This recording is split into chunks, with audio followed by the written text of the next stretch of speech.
Guys ನಾವು ಬಂದ ಮೇಲೆ ಎಲ್ಲ ಬ್ಲಾಗ್ ಸ್ಟಾರ್ಟ್ ಆಗೋದು. 6:30ಗೆ ಹೇಳಿದೀನಿ ಹೊರಡ್ತೀವಿ guys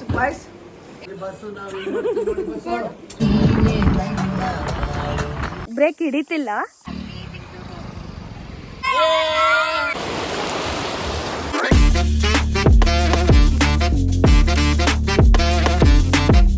hello everyone, welcome to my new blog. ಏನಿಲ್ಲ, ಫ್ಯಾಮಿಲಿ ಎಲ್ಲ ಸೇರ್ಕೊಂಡ್ಬಿಟ್ಟು ಗೋಕರ್ಣ ಬೀಚ್ಗೆ ಟ್ರಿಪ್ಗೆ ಹೋಗೋಣ ಅಂತ ಸಡನ್ ಪ್ಲಾನ್ ಮಾಡಿದ್ದಾರೆ. ಸಡನ್ ಪ್ಲಾನ್ ಮಾಡಿದ್ದಾರೆ. ನಿನ್ನೆ ರಾತ್ರಿ ಅರೌಂಡ್ 1:32 ತನಕ ಕುತ್ಕೊಂಡು ಪ್ಲಾನ್ ಮಾಡಿಕೊಂಡು ಇವತ್ತು ಹೋಗೋಣ ಅಂತ ಹೇಳಿದ್ದಾರೆ. ನಾನಂತೂ 6:30ಗೆ ಎದ್ಬಿಟ್ಟು ಸ್ನಾನ ಮಾಡಿ ರೆಡಿಯಾಗಿ ಕೂತಿದ್ದೀನಿ. So I show see boys team ಎಲ್ಲ ಇನ್ನೂ ಮಲ್ಕೊಂಡಿದ್ದಾರೆ. ಬಿಕಾಸ್ ಅದರಲ್ಲಿ 2 ಕಾರಲ್ಲಿ ಹೋಗ್ತಿರೋದು, ಸೊ ಇಬ್ಬರು ಡ್ರೈವ್ ಮಾಡಬೇಕು.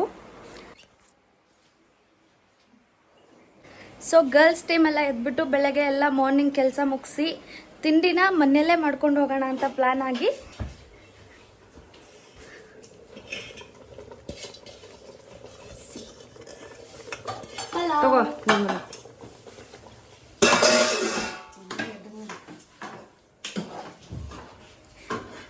ಗರ್ಲ್ಸ್ ಟೀಮ್ ಎಲ್ಲ ಫುಲ್ ಕೆಲಸ ಮಾಡ್ತಾ ಇದ್ದಾರೆ.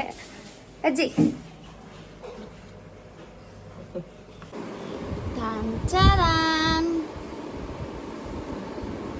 ಆಕ್ಚುಲ್ ಆಗಿ ಅವನು ಮಲ್ಕೊಂಡಿದ್ರು ಹಿಂಗಂತಾನೆ, ನಿದ್ದೆಲ್ಲೂ ಹಿಂಗಂತಾನೆ. ಚೆನ್ನೈ ಬೀಚ್ಗೆ ಹೋಗೋದೇದೋ ಅಲ್ಲೋಗಿ ಮಲ್ಕೊಳ್ಳೋಂತೆ ಇದೇ ಕತೆ. ನಾವು ರೆಡಿಯಾಗಿ ಎಲ್ಲ ಆಗಿ ಕೂತಿದ್ದೀವಿ. ಬಾಯ್ಸ್ ಇನ್ನೂ ಎದ್ದಿಲ್ಲ ಅಂತ ಹೇಳಿದ್ದೆ. ಸೊ ಇವಾಗ ಬಾಯ್ಸ್ ಎಲ್ಲ ಎದ್ದಿದ್ದಾರೆ, ಬಟ್ ಇದೇ ತರ ಮಾತಾ ಕೂತಿದ್ದಾರೆ. ಇನ್ನ ಇವಾಗ ಟೈಮ್ 10:30 ಆದ್ರೂ ಮನೆ ಬಿಟ್ಟಿಲ್ಲ. ನಮ್ ಚಿರಾಯು ನೋಡಿ ಬಸ್ ಎಕ್ಸಾಮ್ ಮುಗಿಸ್ಕೊಂಡು ಬಂದಿದ್ದಾಳೆ ಈಗ.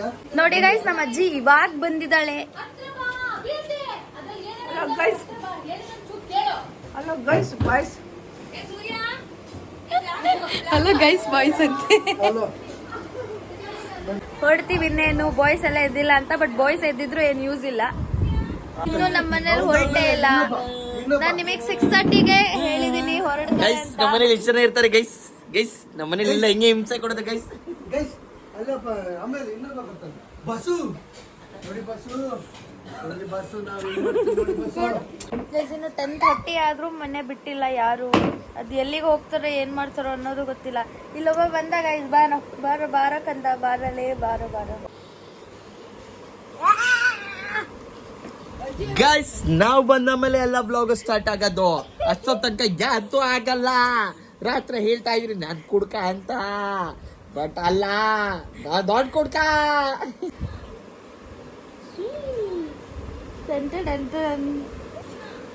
ಗೈಸ್ ನಮ್ಮ ಮನೇಲಿ ಹೀಗೆ ಎಲ್ಲರೂ ವ್ಲಾಗ್ ಮಾಡಕ್ ಬಿಡಲ್ಲ. ಎಲ್ಲ ಬಂದು ಕ್ಯಾಮ್ರಾಗೆ ಮುತ್ತಾಕೊಂತಾರೆ.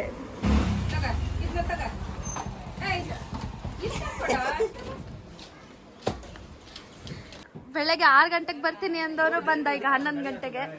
ನಮ್ಮ ಅಣ್ಣ ಇವತ್ತು ಮುಕ್ಕುಳಾರ ದುಡ್ಡು ತಂದಿಯಾನಂತೆ. ತೋರ್ಸು. 1000 ರೂಪಾಯಿ ನನ್ನ ಹತ್ರ. ಇಡೀ ಫ್ಯಾಮಿಲಿ ಬಜೆಟ್ ಇದು ಅಷ್ಟೇ. ನೋಡಿ ಟೈಮ್. ಎಸ್, ನಾವು ಹೊಡ್ತಾ ಇರೋದು 10:45ಗೆ.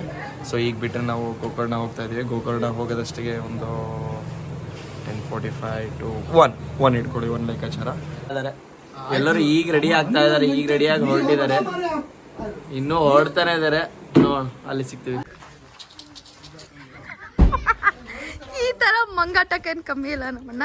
ಸಿ ನಮ್ಮಮ್ಮ, ವಾವ್, ಸೋ ಬ್ಯೂಟಿಫುಲ್.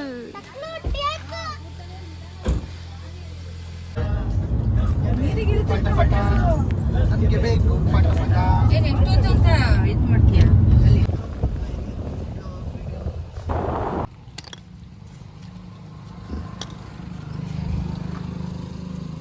ಮಾಡೋ ಸರಿ.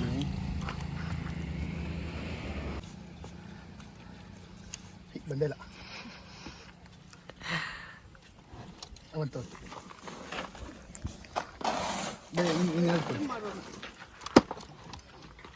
भैया तू दे भाई, मैं तो क्या भाई. अब एक लास्ट हो गया. नहीं 11 हुआ आपका. 220 ಅಲ್ಲಿ 9 ಕೊಟ್ಟೆ ಇದು 10 ಇದು 11 ಇನ್ನೊಂದು ಕೊಟ್ಟೆ ಕರೆಕ್ಟ್ ಈಗ ಗಾಳಿಗಿರ ನಂಗೆ ಅರ್ಥ ಆಗಲ್ಲ ಹೇಳ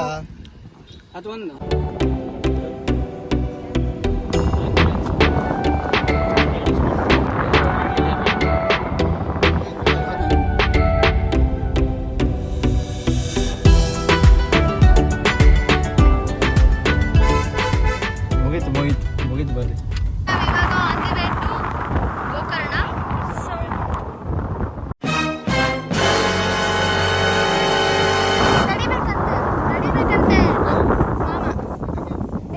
ಇದಾಯ್ತು ಕಣ.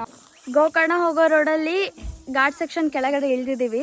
ಸೊ ಇಲ್ಲಿ ನಮ್ಮ ಮಾಮನ ಕಾರು ಲೈಕ್ ಬ್ರೇಕ್ ಹಿಡಿತಿಲ್ಲ. ಸೊ ಹಾಗಾಗಿ ಎಲ್ಲರೂ ಕೆಳಗೆ ಇಳಿದಿದ್ದೀವಿ. ಇಲ್ದ್ವಿ ಇವಳು ಕನ್ನಡ ನೋಡ್ರಿ. ಅತ್ತೆ ನಮ್ ಕಾನ್ ಗೊತ್ತಲ್ಲ ಪಪ್ಪ ಹುಚ್ಚೈತೈತೆ ಅಲ್ಲಿ.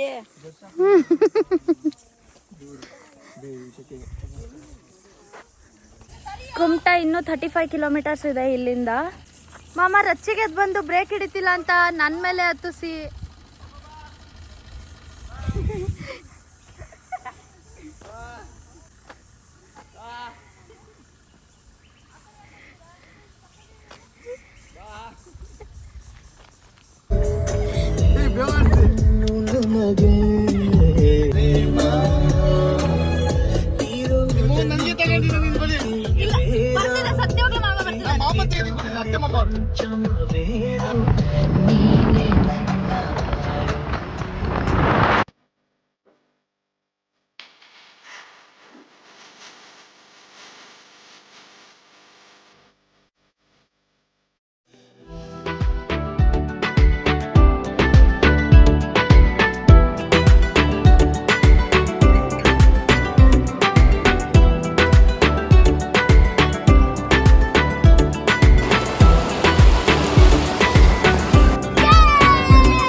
ನಾವು ಹೋಗಿದ್ದು ಗೋಕರ್ಣದಲ್ಲಿರೋ ಕೂಡ್ಲೆ ಬೀಚ್ಗೆ.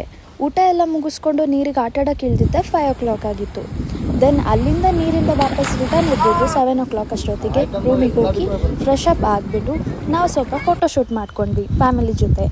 ದೆನ್ ಅಲ್ಲಿ ನಮಗೊಬ್ಬರು ಫಾರಿನರ್ ಸಿಕ್ಕಿದ್ರು. ಅವ್ರ ಜೊತೆನೂ ನೆಕ್ಸ್ಟ್ ಪಿಕ್ ತಕ್ಕೊಂಡು ಅಲ್ಲಿಂದ ನಾವು ನೆಕ್ಸ್ಟ್ ಹೊರಟಿದ್ದೆ ಗೌತಮಿ ಪ್ರಸಾದ್ ರೆಸ್ಟೋರೆಂಟ್ಗೆ. ನನ್ನ ತಮ್ಮ ಆಲ್ರೆಡಿ ಊಟ ಮಾಡ್ತಾ ಇದ್ದ. ನಾನು ನನ್ನ ಆರ್ಡರ್ಗೆ ವೆಯ್ಟ್ ಮಾಡ್ತಾ ಕೂತಿದ್ದೆ. ದೆನ್ ಎಲ್ಲರದು ಊಟ ಮುಗಿಸ್ಕೊಂಡ್ಬಿಟ್ಟು ಅಲ್ಲೇ ಸ್ವಲ್ಪ ಚಿಲ್ ಮಾಡ್ತಾ ಕೂತಿದ್ವಿ. ಬಿಕಾಸ್ ನಮ್ಮ ರೂಮು ಅಲ್ಲಿ ಸಮುದ್ರ ಹತ್ರನೇ ಇರೋದ್ರಿಂದ ಆ ವೈಬೇ ಬೇರೆ. ದೆನ್ ನಾನು ನಮ್ಮನ್ನು ಸ್ವಲ್ಪ ಮಂಗಾಟ ಆಡ್ಕೊಂಡ್ವಿ. ಇಲ್ಲಿಗೆ ನನ್ನ ಬ್ಲಾಗ್ ಮುಗೀತು. Like and subscribe for part 2 video.